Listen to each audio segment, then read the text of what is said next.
Imagine waking beside a dying fire. Beyond the flames, something breathes. You cannot see its face. You cannot judge its distance. For early humans, darkness was not empty. It was an information blackout. Every shadow could conceal teeth. Every snapped branch demanded attention, and ignoring one sound could be fatal. That ancient problem never fully disappeared. It moved inside your nervous system. Humans are mostly built for daylight. Our eyes perform best when light reveals edges, but sunset removes those advantages. Many predators gain the opposite advantage. Cats gather more useful light than we do. Hyenas can travel and hunt after sunset. Leopards can approach almost silently. Early humans shared landscapes with these hunters.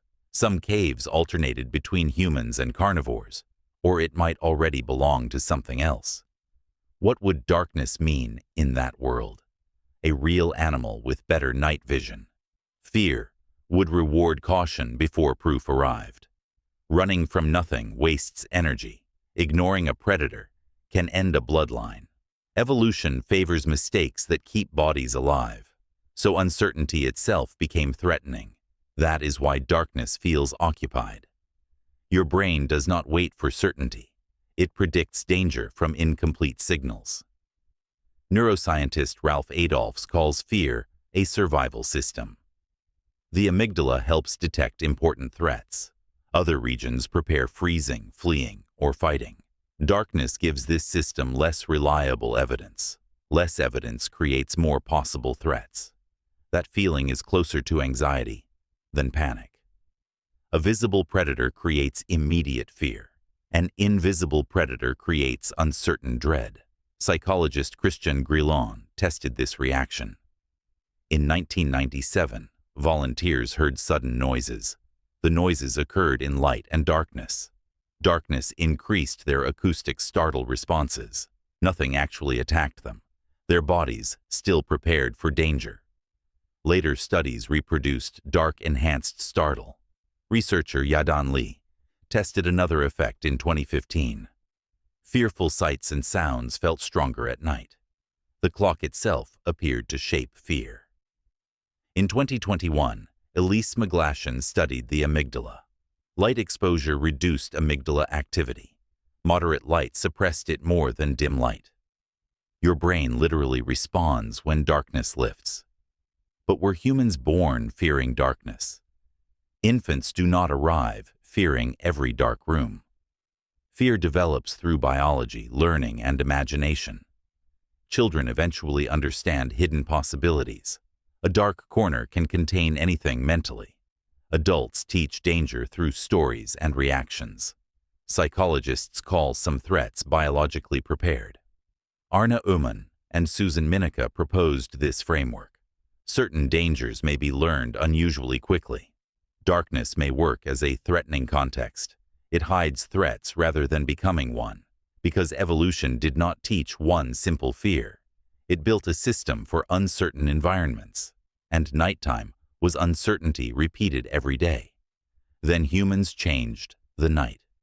They learned to preserve and control fire. The date remains debated. Fire leaves fragile and confusing evidence. But Wonderwerk Cave holds an extraordinary clue. Francesco Berna and colleagues studied its sediments. In 2012, they reported burned material deep underground. The layer was about 1 million years old. Wind could not easily carry wildfire there. The evidence supports fire used inside the cave. Yet regular fire use appeared much later across regions. Some groups mastered it before others. Fire cooked food and warmed bodies, but its psychological power was equally enormous. Fire pushed darkness backward. It exposed approaching eyes. It discouraged some animals from approaching. It let humans remain active after sunset, and it gathered vulnerable individuals together. A flame became a movable piece of daylight. What happened around that artificial sun? Anthropologist Polly Wiessner studied firelight conversations. She worked with Jew/Honsi communities in southern Africa. Her 2014 study compared daytime and nighttime talk. Day conversations focused heavily on practical matters. Firelight conversations shifted toward stories and relationships. Songs, myths, and distant people entered the circle. Wiessner was not observing prehistoric humans, but the pattern suggests what firelight can enable. The night stopped being only a threat. It became a stage for culture. Stories could name dangers beyond the light. They could warn children without exposing them. They could turn fear into shared knowledge. And shared fear feels smaller than solitary fear. Still, darkness never became harmless. Moonlight changed risk from night to night. A full moon revealed movement farther away. A moonless night erased the horizon.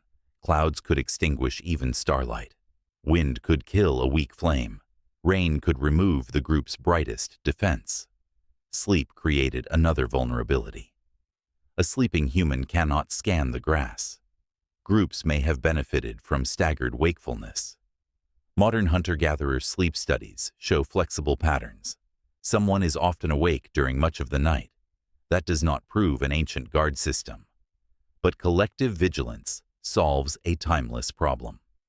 No single person must watch everything. Cooperation turns darkness into manageable risk. Then cities transformed the problem again. Doors became artificial cave barriers. Streetlights stretched firelight across entire roads. Predators disappeared from most bedrooms. Yet the alarm remained. A hanging coat becomes a person. Pipes become footsteps. A branch becomes fingers against glass.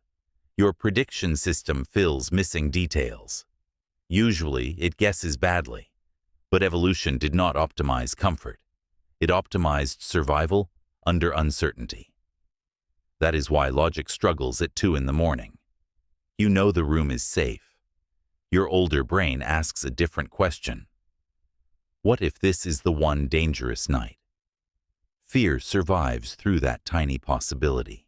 So why did early humans fear the dark? Because night removed their strongest sense. Because predators remained active beyond human vision.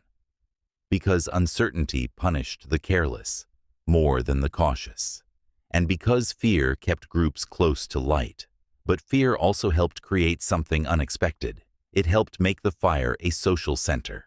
Around that light, warnings became stories. Stories became memory. Memory became culture. The darkness did not merely frighten humanity. It pressured humanity to gather, guard, and imagine. The thing outside the fire shaped everything inside it.